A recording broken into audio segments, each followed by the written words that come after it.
All right, good evening, everyone, and welcome to Green White Checker TV.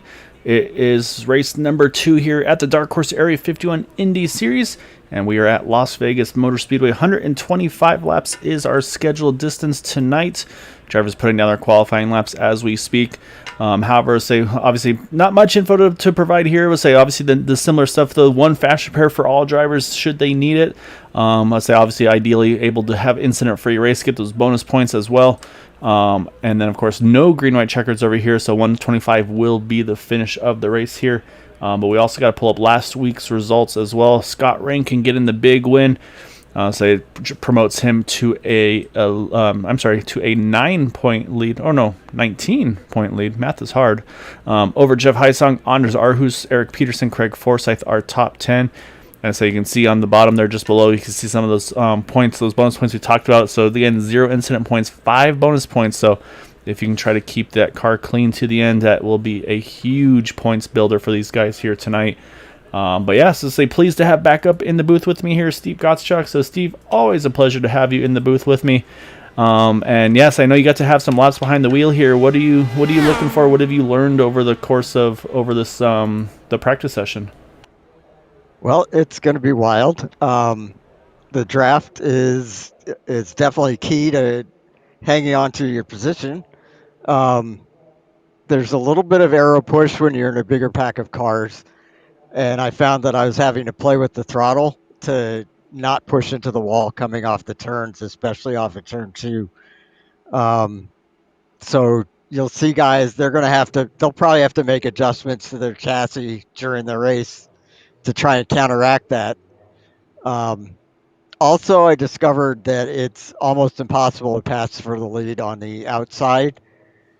Had a bunch of nice laps going there with Scott Rankin and Thomas McMurray, and I was trying everything to try and get by Scott. He was protecting the bottom line all the way around, and I just couldn't figure out how to do it. I couldn't get a good enough run to get alongside him on the outside. So it's going to be tough to pass for the lead. Passing for spots behind the lead won't be quite as difficult, but I don't know. It was fun. Definitely a lot of fun, especially in a big pack. Yeah, I think that's exactly it. I think it's going to be very racy tonight, but like I said, I think it's going to be a tough one to pass for the lead.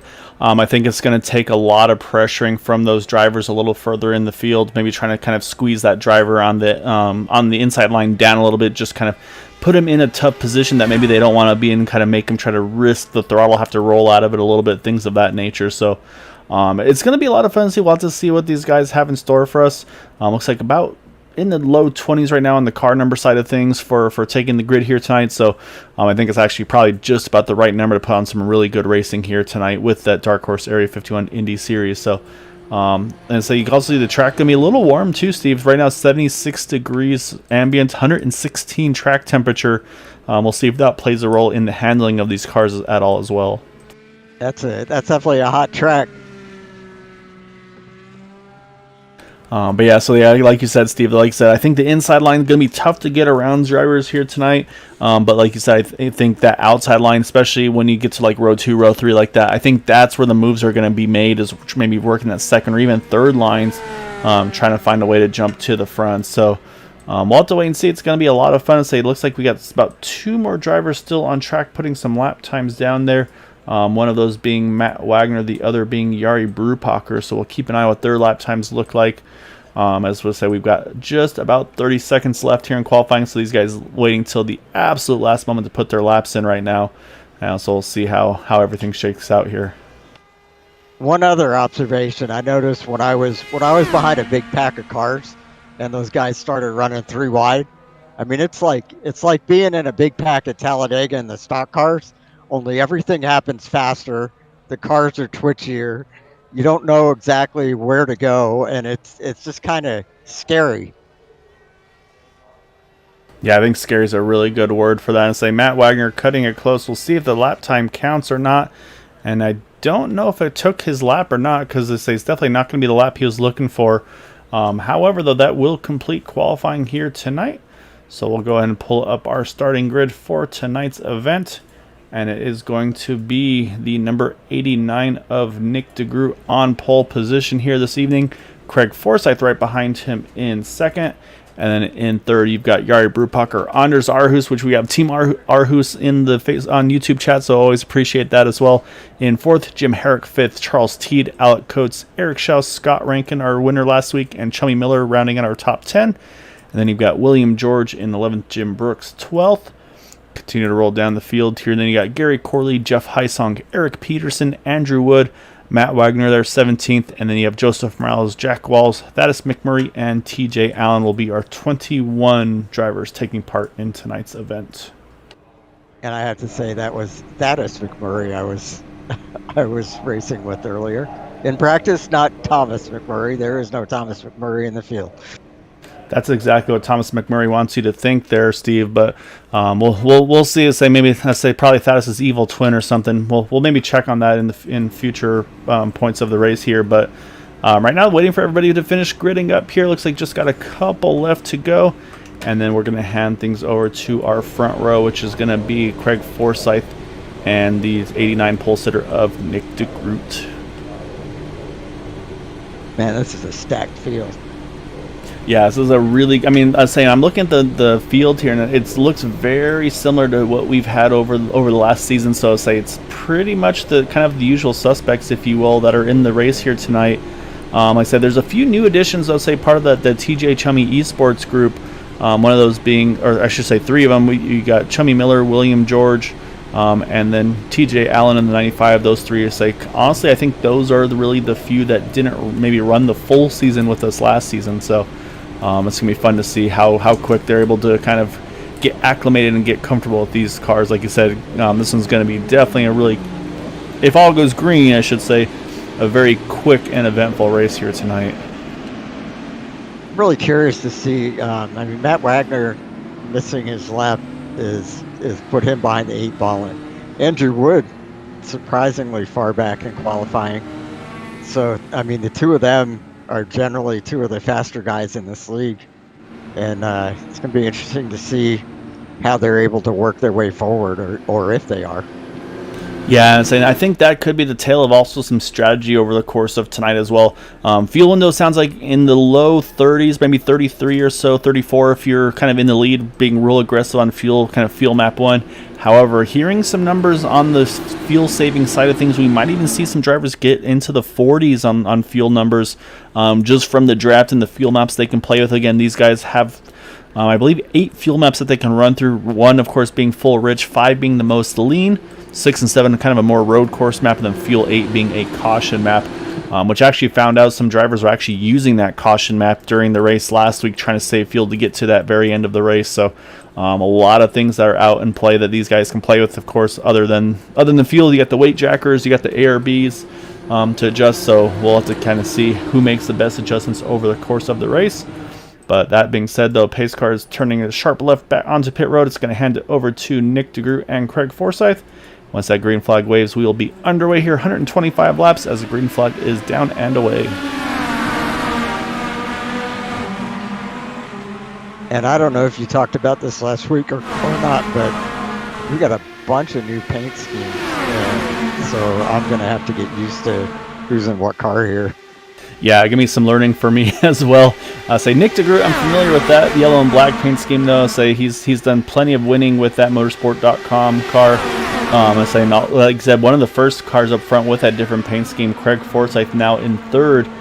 Still LMC gear on the side of it, but yeah, very different looking paint scheme. So that's definitely one that we've had to get more familiar with. But yeah, like you said, though, Steve, look at this pack right here as they come out of turn number 2 after that first lap already being completed. And they are just everywhere right now, just everybody trying to find a little bit of clean air to put on that front wing of these cars.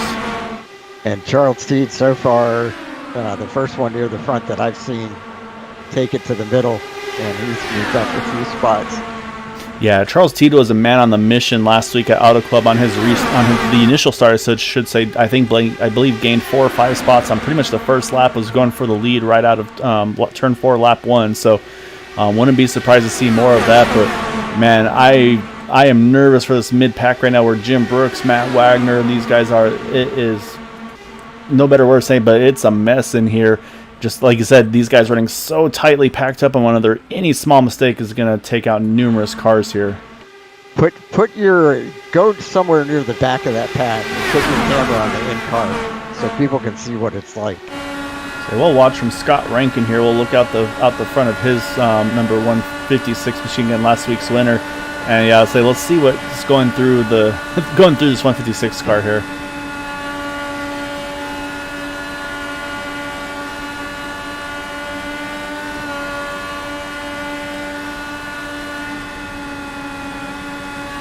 You see Scott's kind of committed to the inside line. You see actually kind of bouncing between 5th and 6th gear there as well, Steve.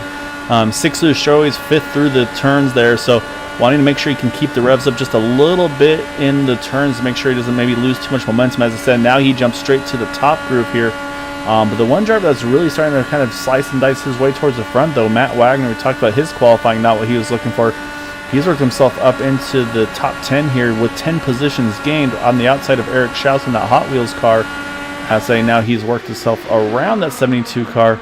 And another one that's making some big moves right now as well is the 04 Chummy Miller. He's the first car in that outside line in that 04.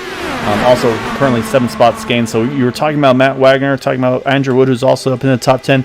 These guys decided they're not going to hold back and just cruise. They're going to try to find their way towards the front. And I mean, yeah, this feels like a Daytona Talladega right now with a lot of these guys running right on the edge of 3 wide.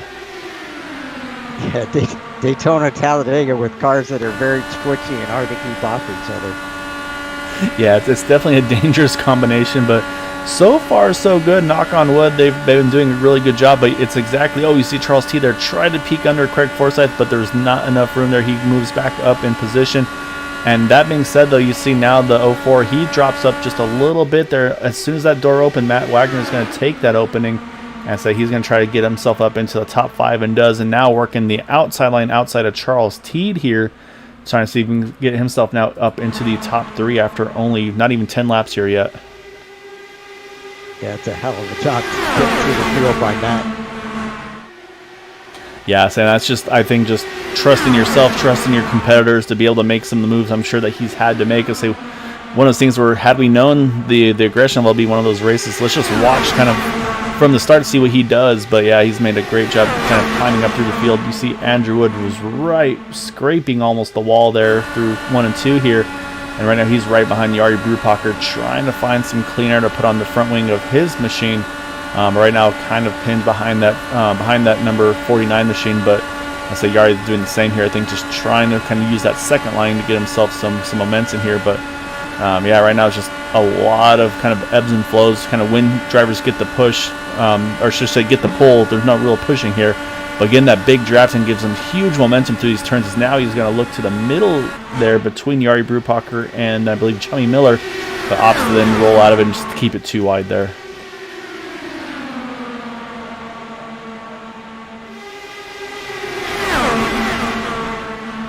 One of the things I mentioned during practice that I kind of wish these cars did, unlike what the stock cars do, when you have 2 cars running in tandem, in the stock cars, when they're running close together with the draft, you get both cars going faster. So if you're the second car, you can help push the first car past cars on the inside if you happen to be on the outside line. In these cars, the front car doesn't get any advantage at all. The back car will get a huge draft and a lot of momentum from the car in front of them. But as you see right now, Matt Wagner, I'm not sure who that is right behind him, but he won't be able to push Matt by. Matt's going to have to try and get some momentum on the high side on his own. And I'm going to guess it's probably not going to be possible for him to take the lead. Yeah, I think you're exactly right there, Steve. And so I got to mention there, so I got to give a hats off to Chummy Miller. Actually caught the apron a little bit through the trial, but was able to get out of the throttle and kind of gather the car back up and get back out on track. Usually these things, you see him kind of touch the apron, and it's in pretty much an instant spin. So great hands by that 04, able to keep that car in one piece there and kind of keep back after it and try to see what he can do here.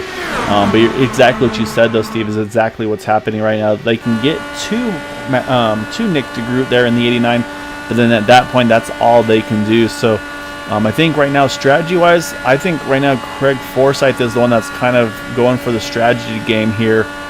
He's just going to kind of go cruising here on the inside line, just following the footsteps of that 89, but also, again, saving fuel, I think, in that number 27 car. So we talked about the fuel numbers being in the low 30s, probably, especially when you're full rich. I see nothing other than Nick DeGroot running probably map 1 here and just kind of foot to the floor all the way around. Might as well put a brick on that thing if he can.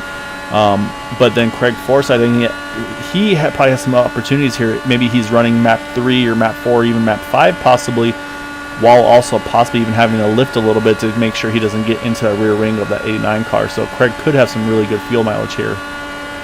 Yeah, and I always like that kind of strategy, especially in these cars. Yeah, so these you can really save a lot of fuel if you commit to a strategy and you stick with it all the way through. So definitely have to keep an eye on that. So I got another Team Aarhus, I should say, on our YouTube chat. So let's do an honors check here. And right now, Anders running in the 6th position, just 2 down from where he started in 4th. But again, I think Anders, same thing. I think he's kind of doing long-term strategy racing right now, just cruising right now, right in 6th position, but right on the inside line. You see him kind of cruising behind team. And actually, we mentioned earlier, we saw drivers kind of bounce between 5th and 6th. I believe that was Scott Rankin we mentioned about that. Anders here, he's just cruising full on in 6th gear, Steve. Doesn't even drop it to 5th, even in the dirty air through the turn. So I think that, to me, says fuel save all the way around right now in that 10 car. So I think that's another one that we're going to be expecting to see try to go a little longer on this first run here should we go green, which, again, we're already on lap number 20. Yeah, definitely. And that's what I would be doing if I was saving fuel. I don't know what happened to Matt Wagner. He got stuck on the outside. I don't know if he skimmed the wall at some point, but he has dropped like a brick all the way to the back of the field. Yeah, you're right. He's all the way now back down to 19th position, actually below where he started here tonight. And yeah, it just doesn't look like that car's able to pull up a little bit. So yeah, I wonder maybe a little bit of a kiss to the wall at some point in that 11. Trying to look at the front wing, end plates and such. Don't see anything out of the ordinary on the front of that car. Actually, no, I do, Steve. If you look at I think the right front wing, I think it's got a little bit of a crumple to it possibly, so maybe a little bit of contact front to rear for that number 6 machine. So yeah, Matt Wagner, maybe a little bit of damage to that front wing. I'm going to try to compare with some of our other drivers out here. We'll look at the back of Nick DeGroot's car, and yeah, to me, Craig's wing looks a lot more flat, whereas Matt's looked like it kind of had a little bit of an arc up. So I think, yeah, maybe a little bit of right front wing end plate damage to that 6 car. I think that might be what's dropping him back so far here early on. I'm looking at it, I can't really tell. Yeah, it's really hard to get a great look at it. But, I mean, at this point for Matt, he just needs to try to pace himself and just try to keep himself in the mix here. I mean, if he can stay in the draft, ideally, that's going to be what he needs to do, but he cannot pit at this point. He needs to try to run this out because if he does, he's easily going to go a lap down. But I think right now the strategy's got to be to run this first tank as far as possible, which again I think is probably about 10 laps most likely in the range for Nick DeGroot. The question is going to be how much further can drivers like Craig Forsyth, I'm even looking at Charles T now, he's really kind of, as I said, Charles gets a bad arrow wash there off of 4, almost gets into Anders Aarhus. Anders had to drive even wider, I should say, through 4 to get some space as we're squeezing 3 wide here between Anders Yari. And I think that was also, who was that? William George is in there, but now William's going to clear those guys, move himself up into 4th. But so yeah, 25 laps in now, and I think now we might be seeing some more drivers now that are taking care of their tires. As I said, contact. Yeah, we got a yellow. I think that was, again, just unfortunately the arrow wash there. I think Charles T I think that right front tire was just pretty much used up there. And unfortunately, that's going to send the 09 around. But I believe also, Eric Peterson also getting involved here as well. He's going to loop his car back around as well. It looks like might be okay. We'll try to take a look at the replay, but we definitely saw, unfortunately, though, it was just a case of, I think, Charles T just getting tight there out of turn number 4 here. We'll take a look at it one more time on the replay. Yeah, you can see Charles just kind of drifting. I mean, it was really tight between them. I say possible net code, not 100% sure. I say Charles actually may have got a little piece of some contact as well. But look at these guys. Oh, Eric Schaus, Anders Arhu's great avoidance there between them. And then I'll say, let's jump back over to see what happened to Eric Peterson, because he was a little further down the field here. I think just avoiding action. Yeah, he just catches a little bit of grass as well. Actually, a little further up, Jim Herrick actually had a little moment as well. He had to try to hustle that car. Actually, I think Jim actually got sent into the grass here. Yeah, he did. And then actually, oh, another one of the drivers there, I believe that was... Okay, that's not T... Yeah, there's another one of those cars in that wreck as well. So it looks like about 4 cars involved in that one, Steve. But we'll see if anybody needs fast repairs or not. So you see Jim Herrick actually, though, like I said, he's sliding through the grass. I'm surprised to see him stay out here. Maybe just staying out a lap and then going to drop into the pits. But looks like pretty much no questions here. All drivers here, 4 tires and fuel on this first pit stop. And Charles C missed his pit stall. Took him quite a while to get the car oriented and into it properly, so he's going to lose a bunch of spots. Yeah, say bad to worse there. So you never want to be one to cause a yellow, and then, yeah, unfortunately, pit miscue there as well. Also looking at longer pit stops as well. So, yeah, Charles T about an 18-second stop, which usually means some body damage, maybe a front nose cone replacement. Same thing goes Jari Brupacher actually as well, 22 seconds and 26 seconds for Matt Wagner. So I think that answers our question about Matt as well, with some damage to that number 6 machine. So 3 drivers are having to pit, I believe, doing the long pits to save those fast repairs.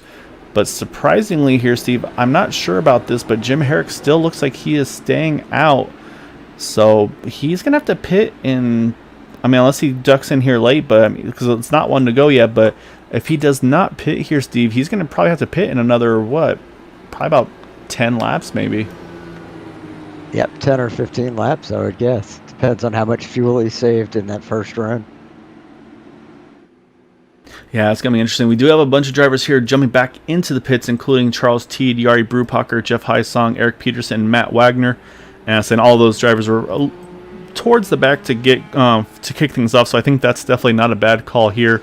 I'm not sure on the strategy side if it'll play an outcome on like a fuel stop difference or not, but I suspect we might see a few drivers here once also here hit pit road with a 1 to go. So but yeah, definitely Jim Herrick's one I'm going to keep an eye on here and see what he does.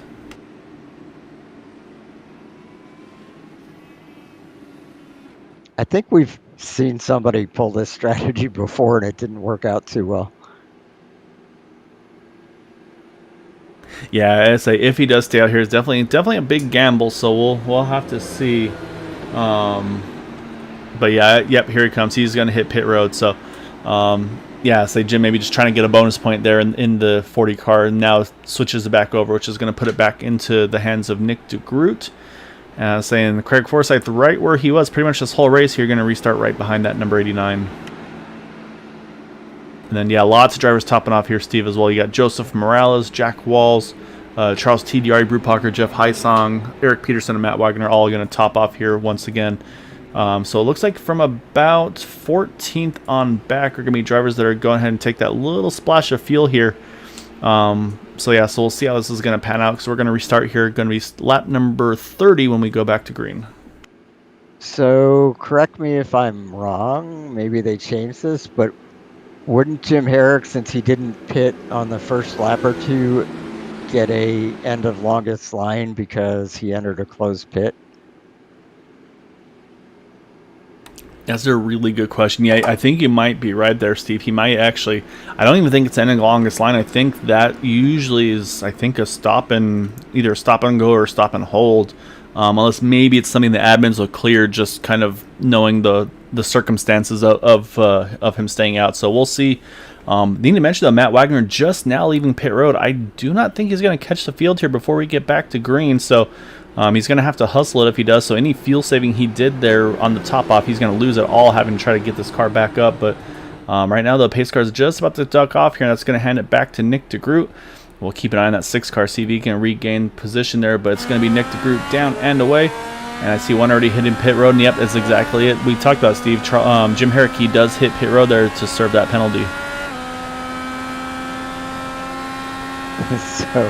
So I think his strategy kind of backfired, whatever he was doing there. Yeah, he waited 1 lap too long. Like you said, if you don't pit the first 2 laps or so, and yeah, if you're going to pit basically at the 1 to go, yeah, the pits are going to be closed, and that's going to send you to the end of the send you a green flag pit stop penalty. So, unfortunately, a huge hit for Jim here. Looks like he's back down on the way, so he's just going to lose the 1 lap here, but still, obviously, not an ideal situation for him.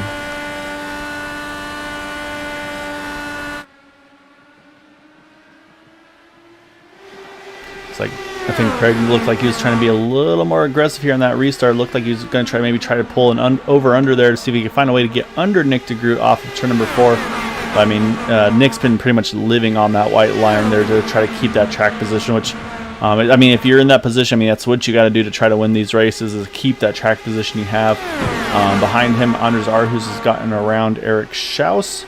As I said, though, Eric's going to try to work the second line, I should say, here, try to get around that 10 car. And then right behind them, you got Alec Coates and Andrew Wood here for 5th and 6th. Yeah, as you saw when I was out there during practice following Scott Rankin, he was doing the same thing that Nick DeGroot's doing right now.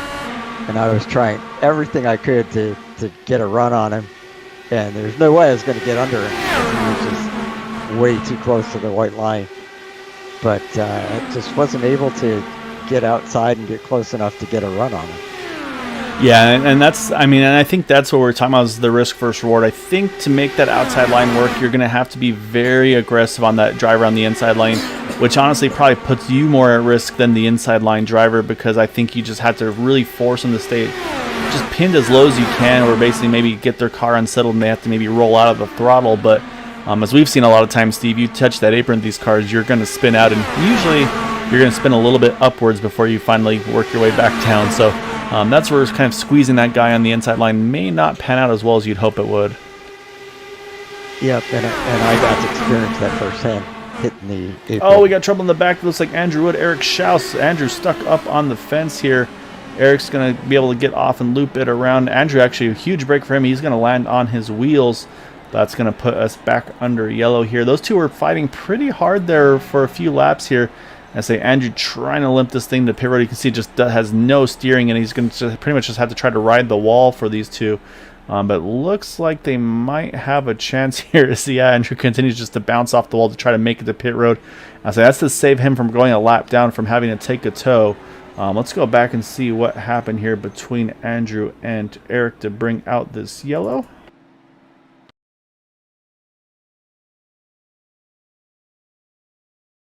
All right, so we see Eric here entering turn number 3. And actually, you know what?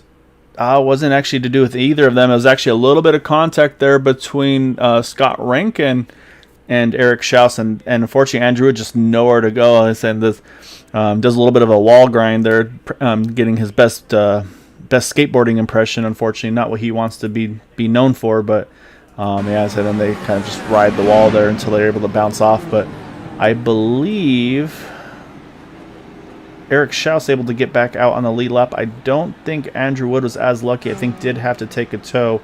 We'll jump back live here. And so, yeah, indeed, Eric Schaus is back out on track. Andrew Wood, however, still sits in pit road.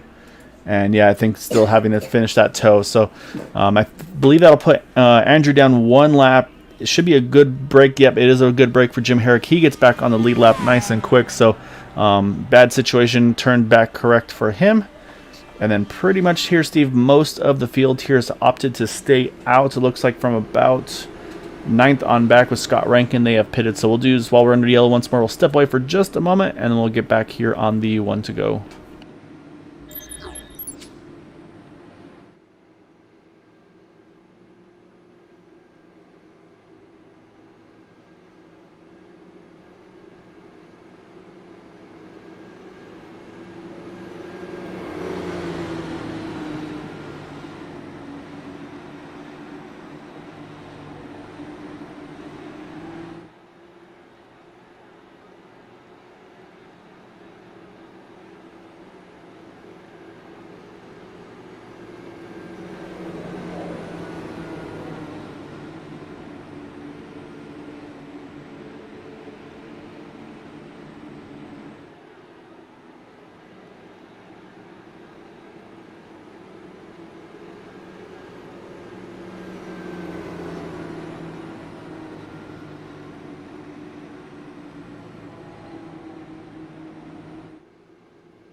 right, we are back green here as Nick DeGroot takes the field back into turn number 1.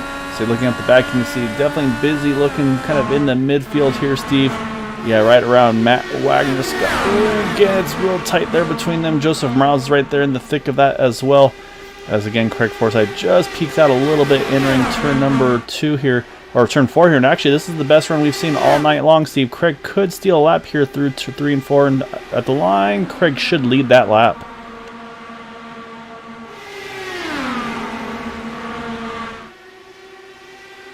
So that's going to be something that I think that Craig's going to kind of have to keep in his back pockets, knowing that he's able to make a run to get to the end there, if he needs to use that at some point in this race towards the end of it. Yeah, I just wonder if that'll work, you know, for laps. Yeah, that might be one of those restart magic tricks that you're able to do once and maybe not be able to do it under normal green flag conditions. So we'll keep an eye and we'll definitely watch and see. But right now, though, we're still got a lot of racing to go here, only on 42 of 125. So still got a fair bit until we even get to the halfway point of this race. But right now, again, for those that we're trying to keep an eye on, the first driver that topped off under that yellow is actually now going to be Matt Wagner in the 6th car, as he's working that outside line here right between Thaddeus McMurray. But again, on the fuel side, saving side of things, I would think these guys would want to just kind of cruise right now. But a lot of these drivers, Steve, I feel like they don't have really a cruise control button. These guys want to go for it. They want to try to get towards the front of this race here if they get the opportunity. But again, though, we're starting to get that gaggle of cars once more.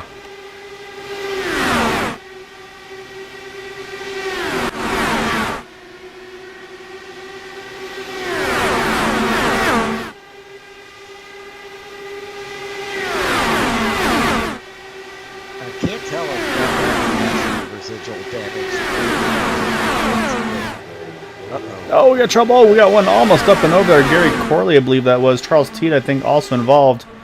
And yeah, Corley still going backwards here. Teed, okay. However, Steve, they were off track, so no yellow here.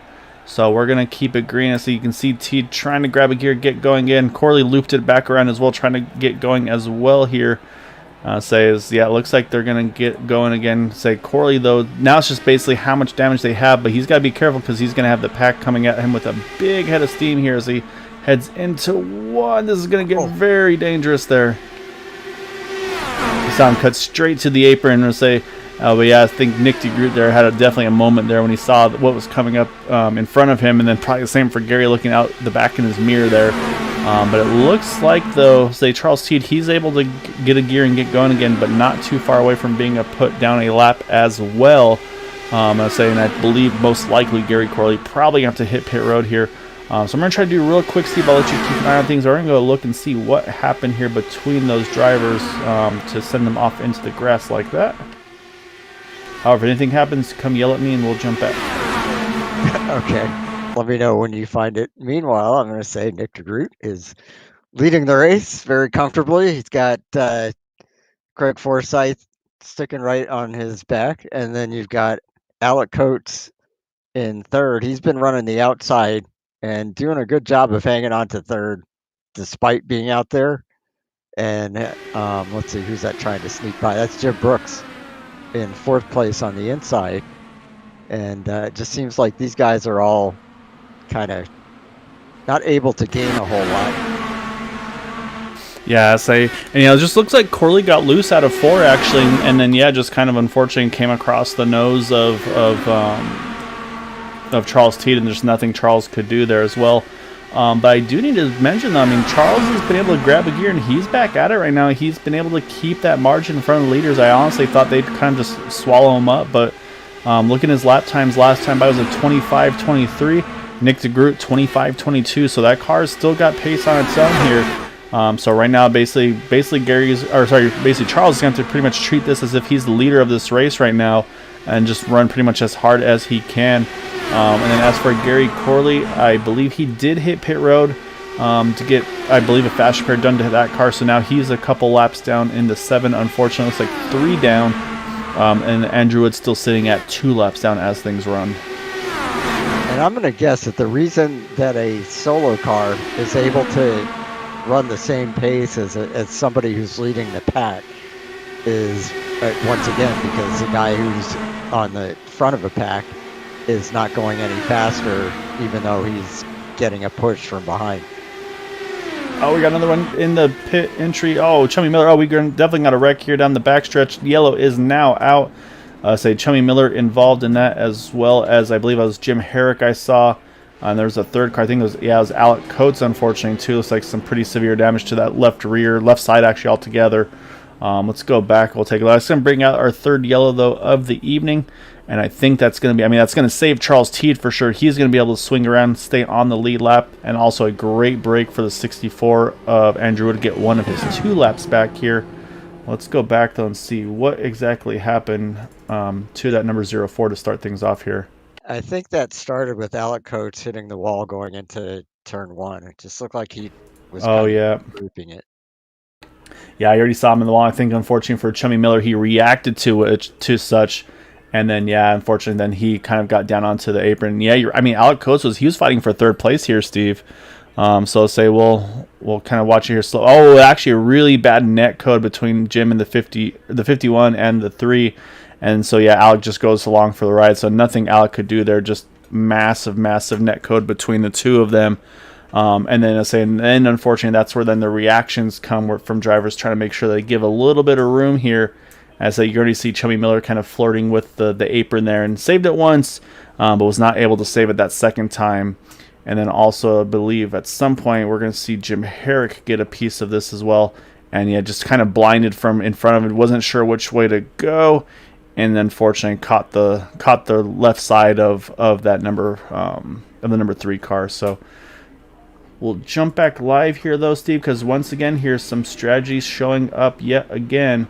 And it's going to be with all of our leaders except Matt Wagner hitting pit road.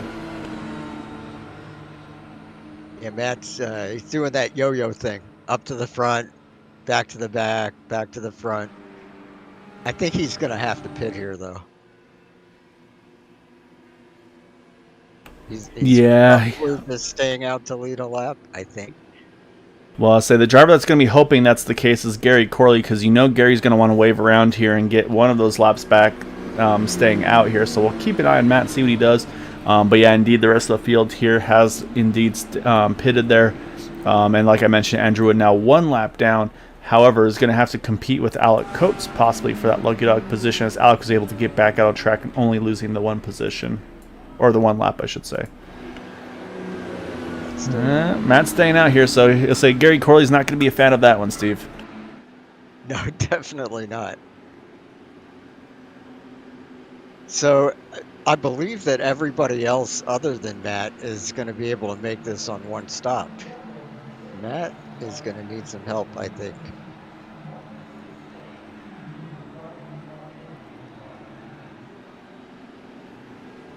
Yeah, I'll have to keep an eye and see things. So, yes, it's going to be, I'm looking at the lap difference, Steve, and it's lap 36 to lap 53. That's no small margin. We're looking at, what, 17 laps difference? Yeah, that's a lot.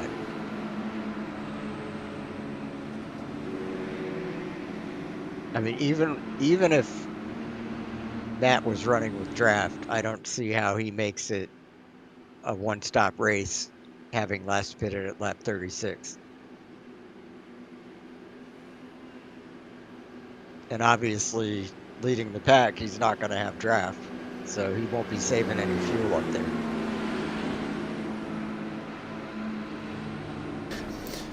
Yeah, because so 36.55. It's probably going to be about what? Maybe he can go another. Trying to do the quick math here. So he's gone about 20, we'll say. So he can maybe go another 20 if he's been really saving fuel, if I'm looking at numbers right. So if he goes another 20, that puts him to lap 75. That's still 50 to go. I feel like he might be 1 pit stop off right now, the rest of the field. Yeah, that's what I think. So he's, I imagine he's got to be banking on another yellow. Yeah, it's very possible. I was saying, as I say, that's actually a car kind of. I would say maybe me, maybe him. Not sure. Say a little bit of connection issue there, possibly. But yeah, so yeah, like I said, Steve, though, we're gonna be restarting this thing on 57 here of 125. So yeah, we'll see what how the strategies are gonna unfold between some of these guys. See Eric Schaus, he's already shortcutting the track here. Say Eric doing Eric things. Always one for strategy. So. We'll see if Eric's got anything in his ideas on the strategy side of things. So, yeah, we'll stick around and wait and see. And so we're gonna get things going back here in just a moment. Yeah, we missed that last season, didn't we?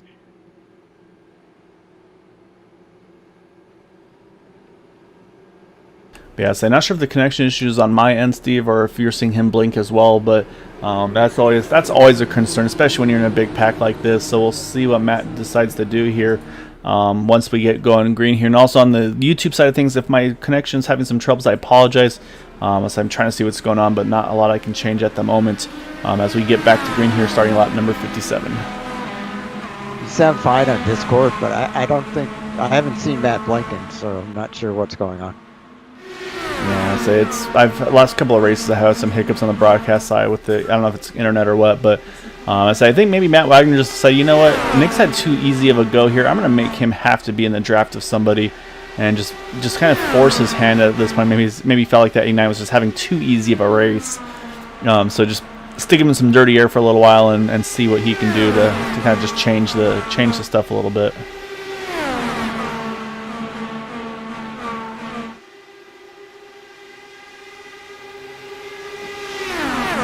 Right now, the top 5 spread out just a little bit here from the rest. I'll say they're going to obviously. I mean, the draft's going to bring everybody right back into the thick of this one, but yeah, right now though, Matt holding solidly in that lead spot here. Now Craig thinking about maybe trying to move around a little bit, because I'll say Craig now kind of in a spot that he hasn't been most of the race, which is not in second position, right? I say still following Nick DeGroot like he has all race, but just one spot back than he's been most of the time here tonight. Yeah, and now Craig is kind of sticking his nose on the outside, similar to what Alec Coates was doing earlier. Yeah, so you also see now working that third lane, Scott Rankin trying to make something happen up there. So we saw Scott slightly involved in an earlier incident that involved Eric Schaus, as well as is Eric Schaus and Andrew Wood. So say these guys trying to kind of get some recovery drives themselves back up here. Eric's done a good job back up into 7th position there in that second groove as well. Same thing goes as well there. Thaddeus McMurray is starting to make his charge back up front here. So we'll have to keep an eye and see what's going on. But right now it's pretty calm, I'd say, from about 5th on back. However, our top 4 or so, Steve, they are going after it. Yeah, they definitely are. I think what this might too be, Steve, is this might be that fight of trying to get yourself in that position in front of, so basically like Craig Forsyth and Nick DeGroot trying to basically fight with each other, say, hey, I want to try to be that car that's leading when Matt Wagner has to pit. Because again, we talked about it, him last pitting on 36, so we don't see it being too long until he's going to have to make a scheduled stop if we don't get that yellow. So like I said, I'm not solid on this strategy by Matt. We think probably about maybe 10 more laps until he has to pit. But yeah, right now though, still able to, let's say, control this race. As you can see, it's very difficult to pass. I'd say just pretty much just protect that white line, Steve, and it's going to be a very tough job to find a way to get around that leader, it looks like, tonight. Yeah, the one thing, like you were saying, the guys behind him know that he's only going to be in the lead for a few more laps, and then they don't have to worry about trying to pass him. Yeah, I'd say right now things up front have actually calmed down just a little bit, starting to pick up a little further back though. You got TJ Allen trying to work around Andres R, who's there. Eric Schaus is right there as well. We just mentioned Thaddeus McMurray. William George is in the thick of this one as well. So I'll say these guys are starting to maybe dice it up just a little more. Also, Eric Peterson trying to work his way back up as well in that 36 car. So right now, a lot of different strategies right now. And also, the lucky dog battle here, Steve. Right now, Alec Coates in the 3 has it. Andrew Wood, though, is right there and wants to be in that position just in case of a yellow. You never know. So he'd like to put himself in front just in case you get that untimely yellow. You never want to be looking at the car that is in front of you for position when it comes out. Yeah, I've been there. Yeah, same here. So, but yeah. So right now, though, I say we're getting close to that number, though, Steve. I say we're at 66. So we talked about being probably in the mid 70s before Matt's going to have to pit. So, yeah, it's not too far away. We're down to 59 to go in this race here as well. So we crossed the halfway, or just about to cross the half. No, we have crossed the halfway point. Math is hard. But yeah, so right now, though, Matt continues the lead. But right now, looks like Nick DeGroot's going to be able to kind of cycle out in the front of this one once he does pit in that number 6. But then say Jim Brooks, so he's been able to sneak up around Craig Forsyth now and move himself up into 3rd currently.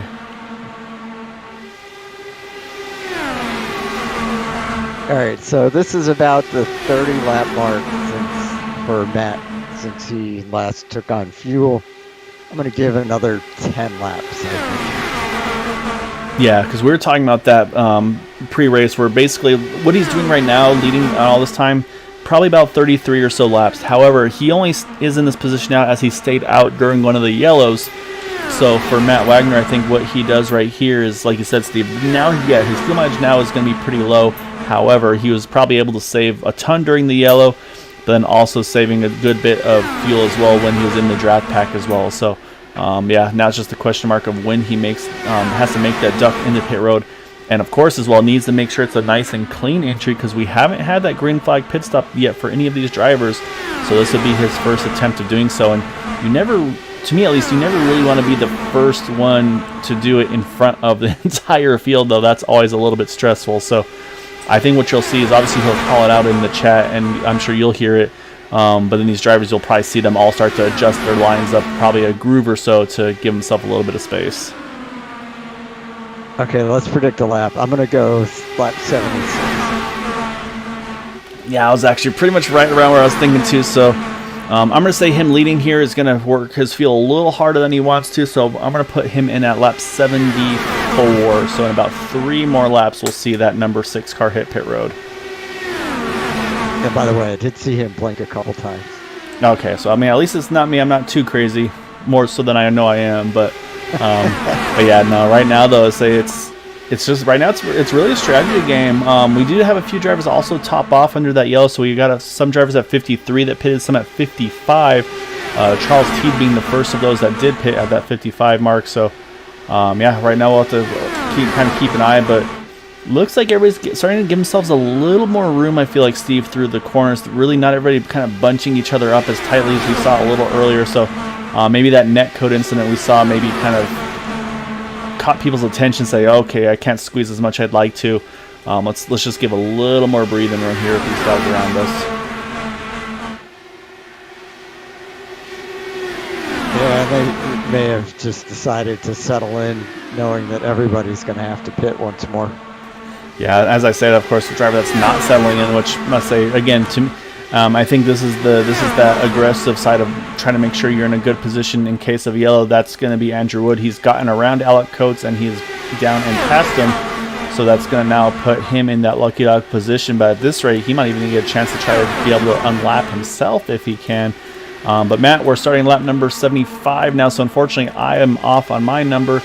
So this is kind of the in-between us. So if he pits this time, we're both a lap off.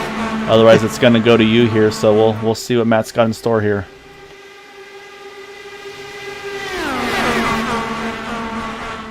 And if he doesn't pit soon, we may have to tear that car down for another fuel tank. Yeah, so he might be having some really long fuel hoses in that number 6 car, just able to kind of weave their way around to give him that little bit of extra work. So that's a great point, though, Steven. I think that's when these drivers are going to have to keep in mind of, too, is the fact that pitting at 36 last, now we're at 76. I mean, that is 40 laps, of course, with a yellow, but still 40 laps on fuel is a very impressive number, and he's going to prove us both wrong here, so he's going to go even beyond 76 laps here. So he's up now into 41 laps on a tank of gas. He keyed up. He's going to pit this out. All right, so you were 1 off, Steve. But what that tells me, though, Steve, we're at 49 to go. the rest of these drivers, I think, should be able to make it on one more stop. Jim Brooks is going to be in a tight position here. He drifts up just a little bit. And it looks like he's going to get through clean. Looks like Matt Wagner, he's down to speed nice and safely as well. But Nick DeGroot's going to take the point back in this race. Has pretty much been showing this lead all race long. So now if we get to these leaders' pit stops, it's going to really be all about that in and out lap. But at this point, Steve, they've gone about, what, 25 laps. So again, based on our numbers now from Matt as well here, probably can go another 15 laps, I would say, which again will easily get them in their window. So now I think it's going to be kind of which driver wants to blink first to kind of roll that dice. Yep. But I think, as Jim just touched the apron, able to gather it back, but I think with as hard as these guys are racing right now, I do not pit until I absolutely have to, because if you pit here under green, you're gonna lose a lap.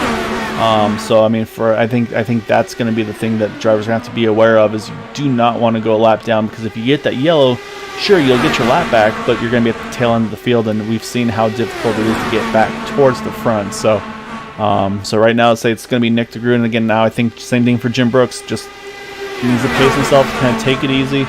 Maybe save a little bit more fuel over Nick, and I think it's going to be all about kind of who's basically the bravest on the pit entries and exits here. And maybe, I don't think we'll see fuel strategy of anybody taking fuel only, but maybe that little bit less fuel might be enough to make a difference between having to wait for fuel versus just having to go as soon as those tires are on and secured.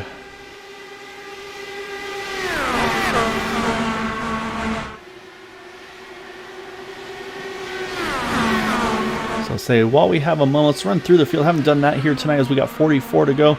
So right now Nick DeGroot leading Jim Brooks there in second, and battle for third. Currently Craig Forsyth showing in third, William George in fourth. As I kind of ebbs and flows as one gets momentum over the other. And then rounding out our top five is Thaddeus McMurray in the number 37. In sixth, recovering from earlier incident, is Eric Schaus. And then you got Anders Arhus there in seventh, Scott Rankin in eighth, right next to him. Ninth is TJ Allen in that number 95 machine, and then rounding out our top 10 is the number 36 of Eric Peterson. 11th, you have Charles Teed. 12th is Jack Walls. 13th, Joseph Morales. 14th, you have Yari Brupacher, and 15th is Jeff Heisong. And then right now, that's going to be the 15 on the lead lap. 16th, first car, one down here is Andrew Wood. And then right now, Alec Coates starting to put the pressure back on him again for that lucky dog position. And then right now, the last car on the one lap down, Matt Wagner, again, having to pit, was off sequence. Didn't get the caution he was hoping for. So he's still got one more stop to go to be able to make it to the end. Whereas these guys, I think their next stop, they can make it as well. So right now, definitely advantage in the court of these drivers here up front, as we've got now 41 to go, Steve. And what Matt Wagner would be hoping for right now is that all these guys have to pit under green, which would put him on the same sequence, or he'd be back on the same lap with them, but he'd still need another pit stop, so then he's going to have to hope for a caution to come out. Yeah, it's going to be all about, I think, the timing of the yellow.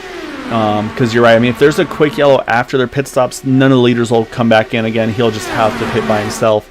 Maybe, though, if there's a caution right before he has to make his final stop, that might push some drivers in to want to have those tires, again, to kind of offset the dirty air in these cars. So it's going to be a gamble all the way around here, because let's say we're now 39 to go, so that pit window is probably opening soon. As I said, that actually Jack Walls, I think he's going to be the first of those that maybe try to make that long strategy happen here. We'll take a look, see if that car pops up for tires. Or it looks like, I think, fuel only, if I'm not mistaken here, Steve, for Jack Walls. I'm trying to double see if that car drops around, but I never saw it go up in the air. But it looks like a lengthy stop, so whatever it was, actually, I don't think this is what Jack was hoping for. So he's actually going to go a lap down, as he's still sitting on pit road now for over 20 seconds. So, yeah, whatever Jack had to go in there for was not what he was aiming for there, unfortunately, in the 83. I wonder if he sped on the way in or if he had to fix damage. So yeah, it looks like still sitting on pit road. So say yeah, if it's about a 48-second stop, that kind of answer the questions. But it looks like he may have actually retired from the event. I think we got one down in the grass here. Chummy Miller, I think, also possibly Yari Brubacher. Yeah, but Yari involved as well, and I think I also saw Gary Corley possibly involved as well. So, but we stayed green with all of this. Let me go back, try to find it real quick here, Steve, and see if we can see how this all came about. So, I've seen a lot of people keying up, but maybe the guys that were in the incident, because I didn't see anybody pit yet. yeah, so I'm trying to see where the incident kind of came about here. Oh, and I think it was Gary Corley, kind of a late pit entry. And then, yeah, you can see Chummy Miller then reacting to it. And then, unfortunately, oh, we got a wreck. Oh, yep, caution is out, Steve. Let's go up and see where it is. And it looks like, oh, Thaddeus McMurray's involved as he catches TJ Allen for good measure there, unfortunately. And also, we've got, who is that sneaking by? Jeff Hysong possibly involved. So, yeah, so that's going to bring out a yellow here. And like we said, it's going to be a great break. Actually, going to be, I think, Alec Coates here, Steve, who's going to wind up in the front. Oh, Charles Teed, you can see damage to his car as well. So while we're looking at the previous incident, we had another one here. So let's go see what exactly happened here. And it looks like it may have been around Scott Rankin, if I'm looking at it correctly. We'll kind of hunt around here and try to find it. Find Scott. I think that may have been Andrew Wood that was pitting, maybe, and oh, yep, I see it right on the outside of our screen there. Yeah, I think it was actually the 95 of TJ. No, it wasn't TJ Allen, actually. I think it was Chummy Miller. No, it wasn't Chummy. That leaves one driver left, and that would be William George that was hitting pit road. So let's go back one more time. Say it's tricky when they all have the same paint scheme. Sometimes you get a little lost here. But yeah, that was unfortunate, though. It looks like William George that was hitting pit road here. And then you can see just catches the apron a little bit, which just washes him back up on track. And then unfortunately, that car behind just cut down a little too soon. And then you can see, like you said, Steve, a big wreck behind, just everybody getting stacked up. And this one looks like about 5 cars. There's Charles T, just nowhere for him to go as well. And then even a little further down there, you see the 40 going through Jim Herrick down in the grass with along with Scott Rankin. So yeah, so numerous cars involved in this incident here. But we'll jump back. Oh, he takes another shot there at the very end. We'll say we're going to jump back live, though, Steve, because pit stops have just completed here. And it looks like Nick DeGroot going to win the race off of pit road. And we're going to have a few drivers here, of course, though, like we talked about, staying out to get back on the lead lap. That's going to include Andrew Wood and Matt Wagner. As we mentioned, Alec Coates able to get the wave around there. Oh, as I said, actually, Andrew Wood's going to hit pit road. A little surprised on that one. So Matt Wagner, though, he's going to stay out along with Gary Corley. And that will give us, I believe, 13 cars on the lead lap at the moment.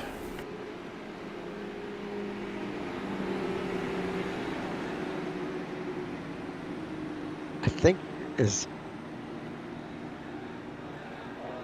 Oh no, Andrew Wood was at the tail end of the lead lap. So. Yeah, he was tail end lead lap and opted the pit. Probably wasn't too far away from having to make a green flag pit stop anyway. So I think that's unfortunately probably the right call for him. And then also, like I mentioned, though, looking at some of the other drivers in the field here, so I think he's going to be maybe not quite on his own. He's going to have, I think, Yari Brubacher to contend with. Actually, no, Yari, he's just trying to limp that thing, try to do something with that car, but you can see that car, it's unfortunately looks to be pretty done for here. So might actually be the good opportunity here for Andrew. I think will be the only car one down. It looks like everybody else is going to be 2 or 3 or more laps down here. So not actually a bad call for Andrew here, because just in case there's a yellow, then he'll get that wave around. So I think here you just kind of put it on cruise control and just keep your car in shape in case of a late yellow here, because we still got 33 to go here. Going to probably be about 31, it looks like 31 laps to go once we get back to green. Yeah, strategy makes sense from what you described, I think. A little surprised I see a few drivers topping off here. Jeff Hysong, Charles Teed, Alec Coates. I'm not sure why they all jump back in the pits here. To me, I mean, at this point, everybody should have been good to go to the end. Say Charles T had a very lengthy pit stop in that 50 car. Not sure, maybe opted to try to get damages repaired done manually to his car. But with that, though, we are back on the one to go here, Steve. And familiar face back up front here, Nick DeGroot started on pole and has been pretty much in control of this entire race.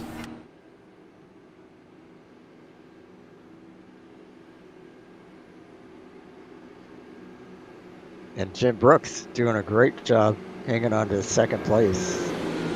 Yeah, I think that last run really was able to kind of work his way towards the front here. But now this is where it's that risk versus reward, I feel like, Steve. We saw Craig Forsyth. He was able to get a good restart, grab a lap lead, and then had to tuck right back in. But like I said, I think without a mistake, I don't know if there's going to be a way to get around Nick DeGroot.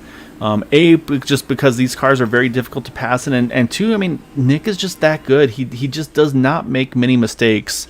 And I think that's really what it's going to take for anybody to get around him here tonight. Yeah, I would agree with that. All right, Steve, the pace car is just about to make that sharp left, and it's going to restart this one with 31 to go. Our top five: Nick DeGroot, Jim Brooks, Craig Forsyth, Eric Schaus, and Anders Arhus. As you can see right away, Nick taking no risk, going to restart this thing right on that white line as we go back to green here, 31 to go. Yep, and that made it hard for Craig Forsyth to try and get a jump on Jim Brooks in second. But we do have now he's got some momentum, though. Here he comes. Oh, we got a wreck in the back. Oh, big wreck in the back. And actually, the timing of the yellow, we'll see. It could have been Craig at the nose ahead there.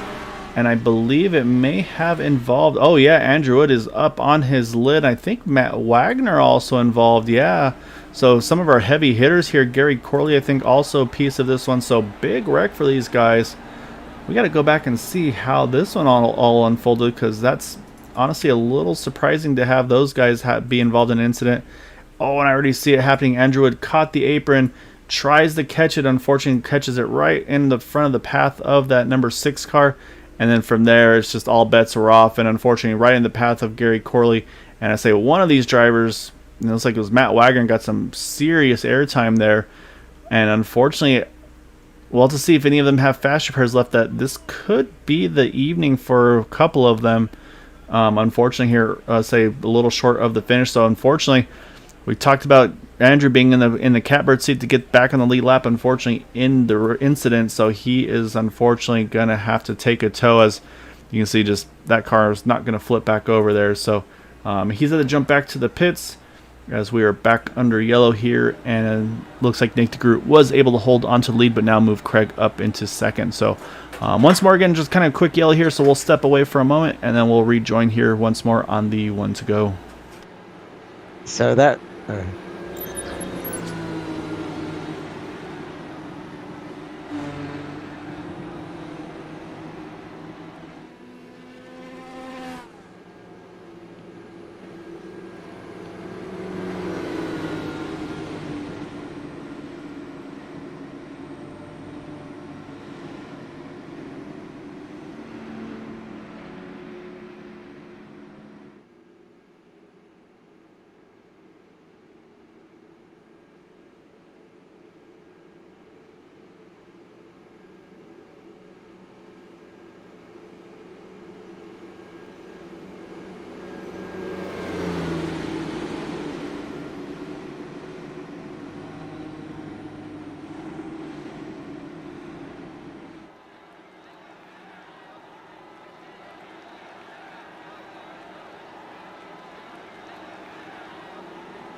All right, we are back.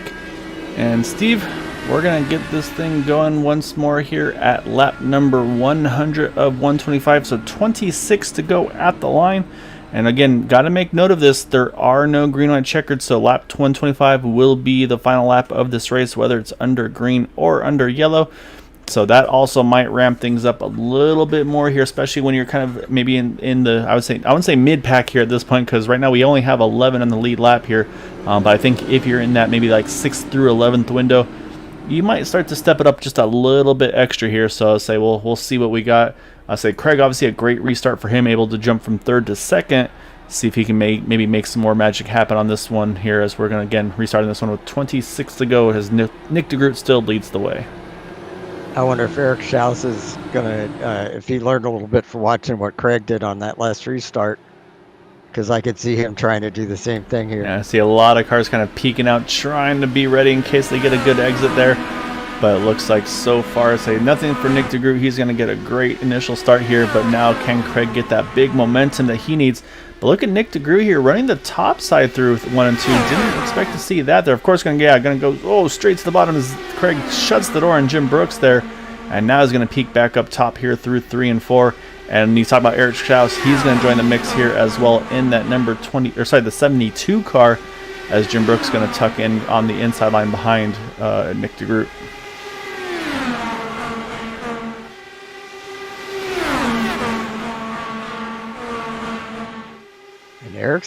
Eric's up on the high side, making it 3 wide. Yeah, Eric's going to try the 3rd lane, but say it'll work for a little bit, but then you're going to eventually have to tuck back in. So like you said, Steve, there's just the inside pace it's just too high. Nick can just keep that thing completely foot to the floor, wound up there through on the inside line. So it's just a shorter distance, and it's not tight enough to kind of force the inside line to maybe lose some momentum on the exit. So right now I think Eric probably fighting to try to be the first car on the outside lane.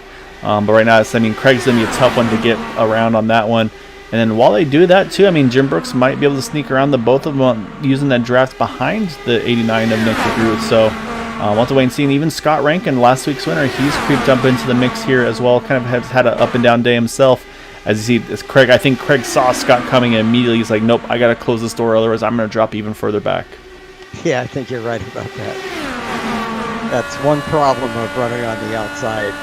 Is you leave that door open on the inside, and once somebody gets underneath you, chances are you're going to lose that spot.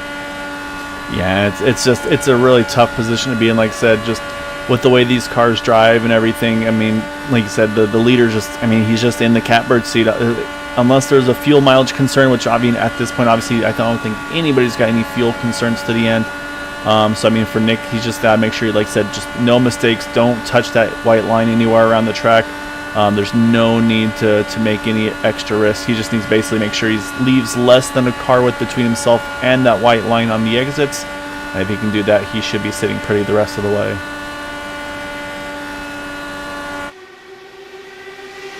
And I will say the outside line does work to the extent that you can get up to 3rd or 2nd place maybe, but you're not going to pass the leader.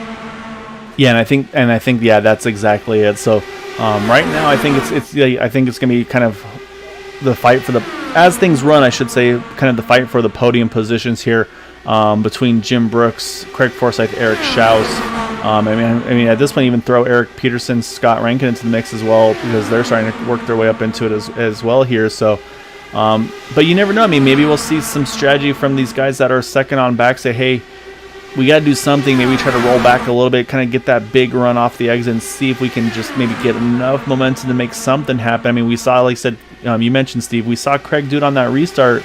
Got a lap let out of it. Can anybody do it during a green flag condition here tonight? Maybe someone hasn't really shown their full hand of a move they can try. But at this point, to me at least, I feel like Nick's just shown that he's going to be too strong and too difficult to get around on that outside line. Just because, again, he's able to keep that momentum built up enough where he doesn't lose that exit speed. Yeah, basically his race to lose at this point.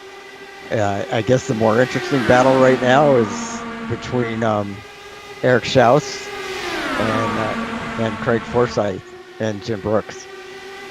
Yeah, that's gonna be a really good battle for third between those three, and even like I said, I'm not counting out Eric Peterson yet as well as Scott Rankin. I still think these guys have a chance to try to make some sort of a move to get into the thick of this battle as well. It's just basically, like I said, just someone needs to make just maybe a small bobble, and someone's going to fill that gap as soon as they get the opportunity to. But right now, though, we've got 16 to go. Next time by is going to be 15 laps left. But I don't think you're going to see that 51 move off the rear wing of the 89 until maybe out of turn number. Oh, another neck. Oh, man. Eric Schaus, nothing he did wrong. Just another neck code incident between himself and Jim Brooks, I think, because that car just cut straight to the right. And I think it was identical to what we saw happen to the number 3, I believe it was, of Alec Coates earlier. And so, unfortunately, that's going to take Eric out of the running. Nothing that he could do about that. Just unfortunately, it just looks like a connectivity issue. Something going on. It looks to be with the 51 car. Just every so often, the car just something acts as if there's something that he's up a groove or two, and yeah, unfortunately, just makes some drivers have a tough evening, tough finish there. Which unfortunately, this time is Eric Schaus. Yeah, it's a shame because there was a good car width between the two of them. Oh yeah, there was a ton of space, and like I said, it looks near identical to what happened between Jim and Alec Coates, and so I say that's always a tough one to call your own dad out on, but unfortunately, I say when it was the same car on the inside line 2 times in a row, and it just the way it looked was the car reacted as if it got hit. So again, of course, not sure if it could be on the iRacing side, could be on just his connection side, but. Yeah, definitely. Just unfortunately, hate it for Eric, and say unfortunately, looks like his night is done as he had used his fast repair earlier on in the evening, and then Alec Coates. I say he still has a chance to recover as he's still sitting in that top 7. It could be, your dad might have a little bit of Gunga Din stuff going on there, or James Bond stuff, Yeah. That is true. I say he might have a little bit of some magic buttons to. We were joking that at a race the other night with another league where the leader was just having terrible connectivity, and then on the restart, his car started blinking, and before we realized that he had actually gone green, or he had already got going on the restart because the leader has control of it, and he was gone. And it's like, oh, we didn't even see you. How are we supposed to know you were gone? Actually, look at this. Eric Schaus actually still on track somehow in that 72 car. So good on Eric for being able to stick it out. So just at this point, trying to salvage at least what he can. But yeah, unfortunately, it's a tough spot to be in as we got 10 to go. But now, if you're Craig Forsyth, you're probably a little nervous here behind or next to that 51. I mean, if I'm in his shoes, I'd be feeling a little bit worried about being in that spot. Yeah, I think if I'm Craig, I'm not going to try passing until I come off turn 4 on the last lap. Yeah, I mean that may not be a bad idea to do, but. He might have to, though, because do what he's doing here, because I mean, you look right there on the outside there of Charles Teed was trying to sneak in. There was Eric Peterson, so say these guys aren't done trying to find the way, because I think if Craig stays committed to the inside line, it's going to promote Eric Peterson up into that second lineup on the outside. But that's a good exit there for Craig, though, almost able to get right to the almost side pod there of Nick DeGroote. Again, we watch off of Charles Teed's view. I'm sorry. So yeah, so Craig's starting to find a little bit of momentum here off of the exits here.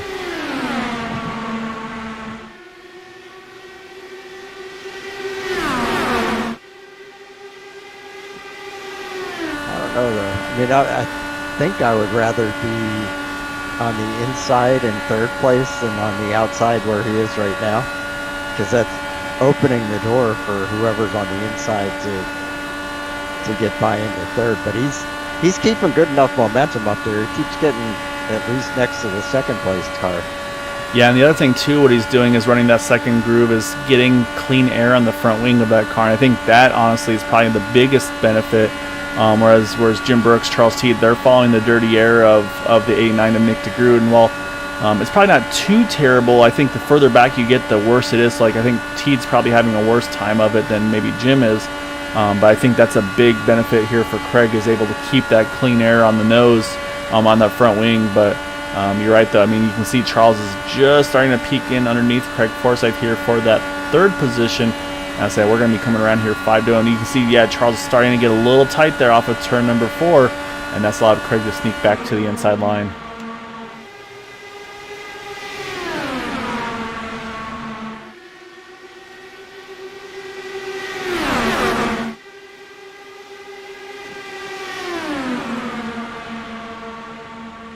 I will say, from having been in that kind of position, it is intensely frustrating knowing that it's so hard to gain a spot. Yeah, no, this is a very tough position to be in if you're where Scott Rankin is, if you're where Eric Peterson is, Jeff Heisong, because you're like, man, if I was where Nick was, I'd be able to win this race too. And that's the thing is, I mean, that's where it's a little bit of everything. You see Craig here is going to go for a big over under there, I say, but the door kind of got closed before he was able to cut straight to the bottom. But Craig is trying everything now to make the big exits here. Is actually Charles T. You just talked about that, Steve. He's able to sneak around, so maybe this will be Charles' opportunity to sneak to the outside. Again, arrow push. Just able to hold on to that car and not get to the side of that 27. We're going to have 2 to go here at the line, Steve. Right now, it looks like a battle for third is what we're going to see here between Craig and Charles. But do we see this might be an opportunity? You see Jim, he's starting to move up a little bit, try to see if he can do something. But right away, though, Craig filled that mirror up really quickly, and I think Jim had to go straight back to the bottom. And Craig's not giving up.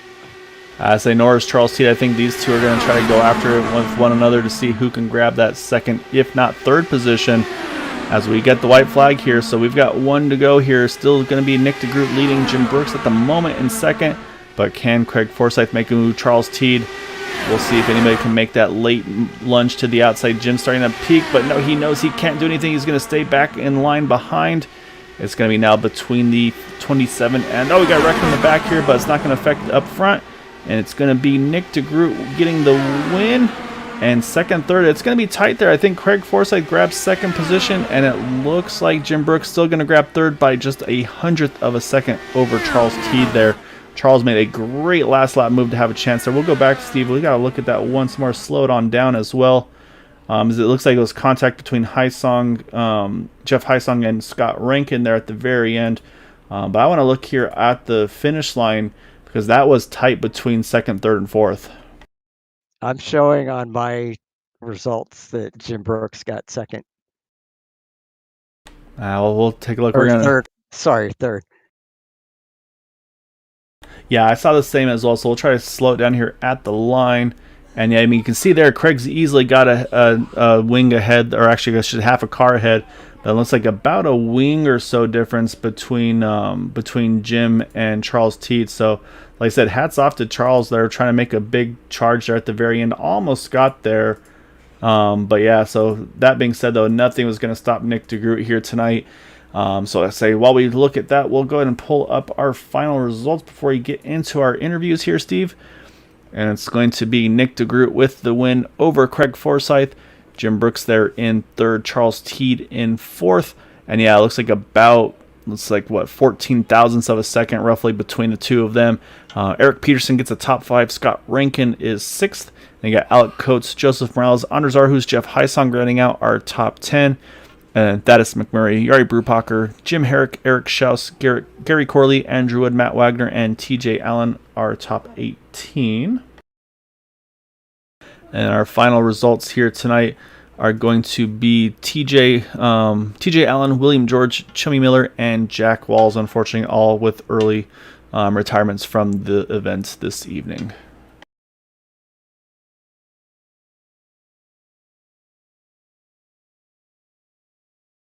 All right, so with that, we got to chat with some people, and we'll see if one didn't sneak off already. Now he's still around, so let's go ahead and pull him on in here.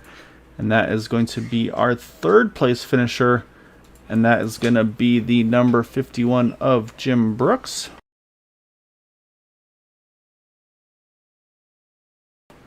All right, Steve, so we're going to grab Jim on in here.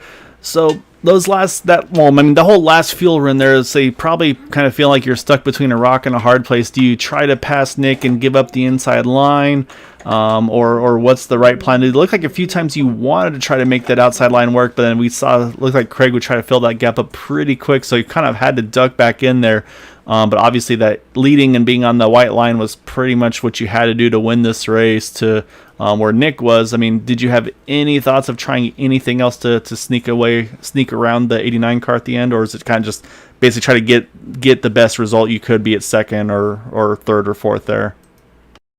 Yeah, it wasn't going to happen. Nobody had been able to pass like that, and Craig was just getting the run from me and then going into the corner, and I sort of got a little air on him the first two times he tried it with two or so to go. I was hoping I could do that again, but it didn't work. He's too good for that, so he was able to sneak by. But yeah, in fact, I got just the fuel I needed.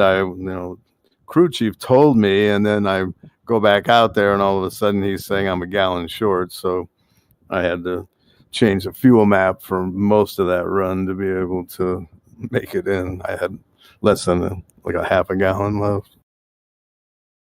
I'm sure that didn't help too. No, and it was, yeah, I mean, this is kind of typical of this track. As long as you have a fairly good setup, the leader's not going to be able to get moved off that bottom line. But, and then, Nick's hard to beat no matter where he's at. Yeah, that's something we were talking about. Was it was going to basically have to be somebody either forcing Nick into a mistake or him making a mistake on his own, which both of which are very uncommon to see. So, I mean, a good result for you to say to go from, I believe, 12th to 3rd here tonight. Let's say so. Obviously, a solid result for to kind of kick off the season after last week's run as well. So, definitely want to give you the floor. Any thanks or shouts you'd like to give for that podium finish tonight? Yeah, just tell Eric sorry about that. I mean, with the net code, not much you can do about it. But really, we're a little too tight on some of those side drafting things. But now, just thanks you guys for being here, and Area 51, TJ Chummy, and their esports group. That's our sponsor now and partner. They've really came on and helped us. So thank them for that, and all the drivers that came out. Well, congrats on that top 3. Enjoy this one, and we'll be seeing you again soon, hopefully. All right, thanks to you and Steve. Great run, Jim. Thanks, man. All right, we'll switch things over to Craig Forsyth now in that number 27. So we'll hunt him on down here as we take a look at that car, as we get a chance to talk to him. Because I believe, it hasn't been a lot of good luck for Craig so far in 2022.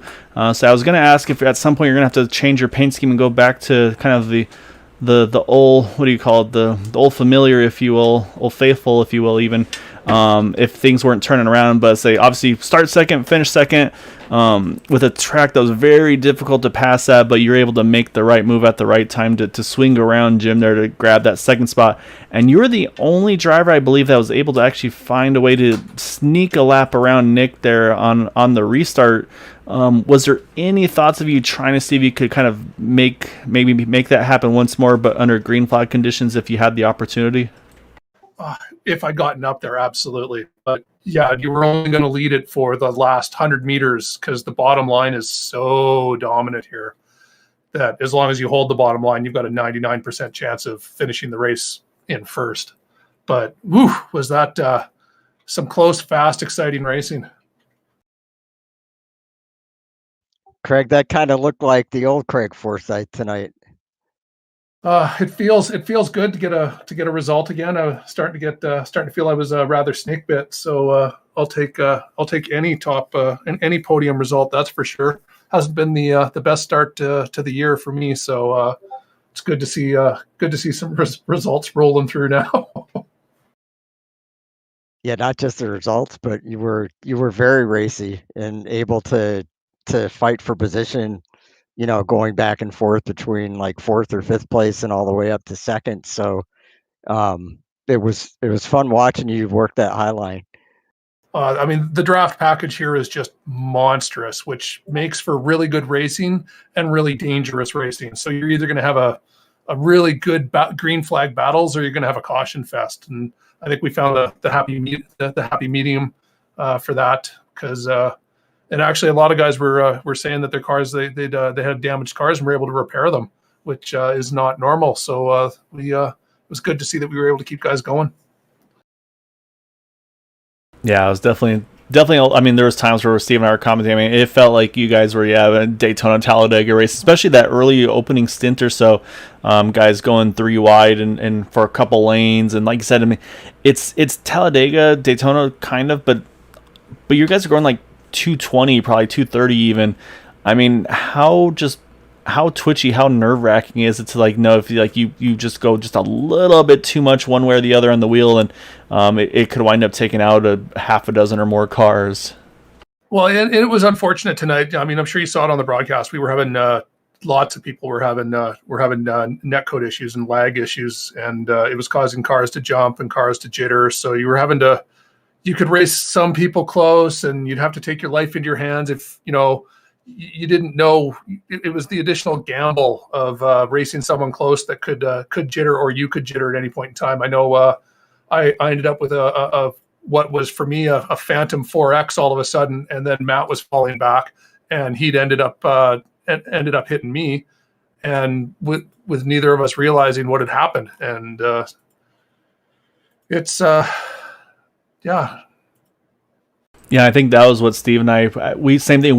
We saw Matt fall back at one point, and same thing was like something must have happened that we missed. But then you're right. I mean, we saw a couple instances where there were a couple unfortunate net code or things like that. So I said that's what we were debating, was if it was something on the driver's side, if it was just maybe on the iRacing service itself, or what it would be. So I mean, that's the downside, unfortunately, of online racing is. It's not all in your own control. Say sometimes you're kind of at the mercy of the connections and things like that. But and definitely hats off to you there as well. You were probably braver than I would have been after seeing what happened to Eric there. You still were able to kind of muster up the courage to run that outside line after, let's say, seeing the net code between the 51 and that 72. So great job tonight, Craig, and definitely want to give you the floor for your runner up tonight. I was just going to say, admittedly, I pulled out of. We were doing 3 wide for a while there, and I pulled out of that 3 wide just because of the jitter that was happening on the bottom line there, and then it ended up. It was a good thing I had done that, because it ended up biting Eric in the butt there. But no, I got to thank Jim over at LMC Gear. Sponsoring the league, sponsoring the car. All the guys here at Area 51. You saw the race tonight. We good, hard, fast, close racing, and we try to put that on every week. And hope the folks enjoy it, and I hope the fans and the family liked what they saw. Yeah, it was definitely a lot of fun to watch and be able to broadcast that one. So yeah, enjoy this one, Craig. Like I said, hopefully things are turning back the right way for you. Definitely always enjoyable to see you up front in these races. You bet, you guys. Stay safe. Yeah, great run. All right, that leaves us one driver left to chat with, and that is going to be our race winner as we kind of catch a mid burnout here. So let's go back a lap, and we'll get the full burnout effect here for Nick DeGroot in that number 89. And I'm gonna go out on a limb, Nick, and say pole position was probably kind of job number 1 for you tonight. Because other than that, I think the only time anybody was able to get around you was Craig for maybe, like I said, about a couple hundred feet to get across at the line to lead a lap. And then, of course, when Matt Wagner stayed out and kind of went off sequence there towards the end of that race. But otherwise, this was pretty much the Nick DeGroot show. Was that, once you got the pole, was that pretty much your game plan? Was like, yep, this white line is going to be my friend all night long? Hello, you got me? Yes, sir. Gotcha. Okay. Sorry, I think I was out for a second. No worries. Or say, were you able to hear us or no? Oh, no. Oh, okay. Now we'll get you going then. So basically the question I asked was pretty much for you. I'm guessing job 1 was getting pole position, and then once you got that taken care of, was pretty much the game plan to just kind of live on the white line and make sure you kind of had the pit strategy to try to keep that track position the rest of the way. Yeah, that was really the whole plan. Knowing Las Vegas, it's a crazy pack race, and if you're not the leader, you might as well be anywhere between second and last, because it can change in a blink. So I went into this practicing qualifying runs multiple times because I just wanted to get that pole. I wanted to start off in the lead, and I know that there are some issues with that. For example, if we go green, leader's always going to be the first one to pick because I'm not able to really save fuel, and then if there's a yellow, you're really put out.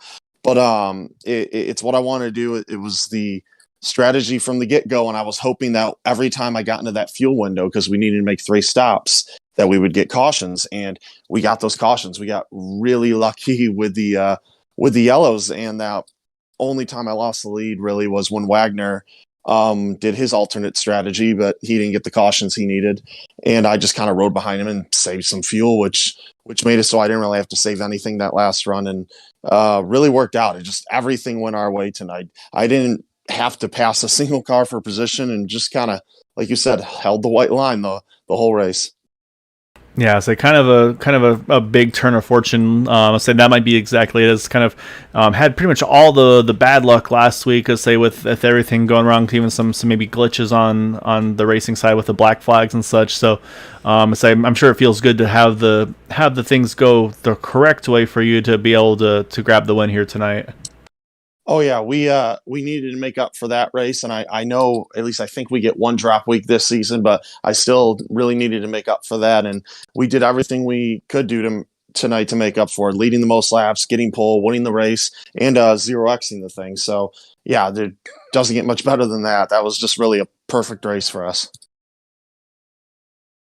So I have to ask, do you feel guilty at all for like hogging the white line for that whole race? I was too terrified to feel guilty. I saw what was happening behind me. I didn't want to go back there. Yeah, I was happy to hog it for the whole thing. Was there any point in the race where you felt like you slipped up a teeny bit and you had to worry about anyone getting under you, or were you able to control it close to the white line the entire time? Yeah, I felt pretty in control of that, but the one thing I was nervous about was restarts, because second place, usually it was Craig, would get a big run and he'd get a nose in front of me. And if we get a yellow at that point, he's the leader. And I think it was actually the last yellow of the race. He just about did it. He blew by Jim, and he was just about equal with me out of turn 4, and we got a caution. And if that caution comes out just a second or two later, he's the leader, and you're probably interviewing him for the race win. So yeah, it could have easily swung the other direction. Got really lucky tonight. Yeah, and that was the one yellow we were talking about, Steve, where I was kind of torn. I was like, man, I don't know who had that at the line. It was close, and obviously when we saw the way it lined up, that it was indeed you that were able to hold the lead there. So, and that was what we were wondering, was would anybody try to make that big move on a restart, or even try to maybe lay back and get a big run out of 4 and try to just do something to try to kind of unseat you off the lead there, but. We mentioned during the broadcast, I was saying it wasn't to say it wasn't going to happen, but we were feeling pretty confident. It's like he's either going to have to make a mistake, or someone's going to have to force him into a mistake, and that's not really a Nick DeGroot thing that we see very frequently. And so, sure enough, you're able to kind of hold everything to perfection there and grab that win. So definitely hats off, like you said, to a great rebound. I think, like I said, I don't think there's any better result you can get other than just for bragging rights, maybe leading every lap. So a really, really impressive run here tonight. Yeah, thank you. And I think the only mistake I can really bring to mind is actually on that last lap out of turn 2. I was a bit reactionary to Jim coming back down behind me, and I dropped my wheels below the white line. And if I'd done that a little bit earlier while we were still exiting the corner, that could have just completely sent my car. So that was a little moment, a little too much mirror driving on my part. But yeah, it worked out, and congrats to Craig and Jim on a podium too. They ran a great race. Yeah, it was a really impressive run for you tonight. And definitely, like I said, I think you definitely made the right call of trying to keep everybody in your mirrors tonight, because you are not wrong there. It was wild in the back there from pretty much, second on back. So, great job though tonight, Nick. Enjoy this one for sure. Definitely look forward to seeing you in the remaining races this season. And like I said, a great bounce back. Even with the one drop week, you always got to be ready and be careful for those. So, enjoy this one, and we'll look forward to chatting with you again here soon, sir. Yep. Thank you, guys. Congrats on the win, Nick. Yep. Thank you. All right, Steve. So that is our racer, Nick DeGroot, getting the win here tonight at Las Vegas Motor Speedway. And yeah, it was like you said, though. I mean, it was definitely the who controlled the lead, the inside line. That was going to be pretty much the way to win it. As Nick didn't put a wheel wrong here tonight, getting that big win here tonight at Las Vegas. And it was interesting how Nick described, what goes on from second on back is basically being, crazy. And we definitely saw some of that. And I would have wanted to to be where he was that whole race too. Yeah, I won't lie. I probably would have felt a little guilty as well, but at the same time, I mean, everybody had their chance to qualify and try to kind of unseat him off pole position too. So, I mean, that was, I think everybody knew going into it that it might come down to that, and it wound up. I wouldn't say it came down to that, but I mean, that was obviously the first thing to put him in that perfect position to have a chance to win that race, and he was able to capitalize on it. So definitely hats off to him to do everything he needed to. But yeah, I'm glad to have you back in the booth with me, Steve. Like I said, it's always a pleasure to be doing these with you, and we've got plenty of racing left to go in the season. So yeah, hopefully it was fun for you. So hopefully everybody watching enjoyed it as well. And Steve, as always, a pleasure. And so yeah, so everybody watching, thank you so much for supporting us. We'll be back on Thursday night for the Xfinity Truck Series, and then once more on Sunday for the Xfinity Super Speedway Series to round out the week. But until then, hope you all have a wonderful evening, and of course, as always, stay safe. And until next time, have a good night. Glad to be back, IL. Good night, everyone, and Happy New Year.